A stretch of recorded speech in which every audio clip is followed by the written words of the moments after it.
ഇതേതോ ഒരു വ്യക്തിയോടുള്ള ദൂതാണ്. ദിവസങ്ങളിൽ നീ എന്തൊക്കെയോ വിഷയങ്ങളെ ഇങ്ങനെ ക്രോസ് ചെയ്യുന്നുണ്ട്. ഒരു പിക്കിൽ നമുക്കറിയാം യേശു കർത്താവ് ഗെത്ശമനയിൽ അനുഭവിച്ച വ്യഥ, ക്രൂശീകരണത്തിൽ അനുഭവിച്ച വ്യഥ. പക്ഷേ ആ വ്യഥകളെ പാസ് ചെയ്ത് കർത്താവ് പോയത് ഒരു റിസറക്ഷനിലേക്കാണ്, ഒരു ഉയർപ്പിലേക്കാണ്.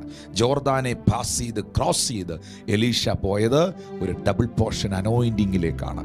അങ്ങനെയാണെങ്കിൽ ഇന്ന് ഏതൊക്കെയോ വിഷയങ്ങളെ ഇങ്ങനെ ക്രോസ് ചെയ്തുകൊണ്ടിരിക്കുന്ന, അതിലൂടെ ഇങ്ങനെ പാസ് ചെയ്തുകൊണ്ടിരിക്കുന്ന, ഓ ഹാലയിലുന്നു, നീ നദിയിലൂടെ കടക്കുമ്പോൾ നദി നിന്നെ കവിഞ്ഞൊഴുകുകയില്ല. തീയിലൂടെ നടക്കുമ്പോൾ ആ തീക്ക്, അഗ്നിജ്വാലകൾക്ക് നിന്നെ ദഹിപ്പിക്കുവാൻ കഴിയുകയില്ല.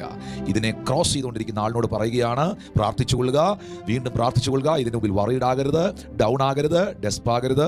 ഒരു ഡബിൾ പോർഷൻ ബ്ലസ്സിംഗ്, ഒരു ഡബിൾ പോർഷൻ അനോയിന്റിങ്, ഒരു double portion favour of the Lord നിങ്ങളെ വെയിറ്റ് ചെയ്യുന്നു.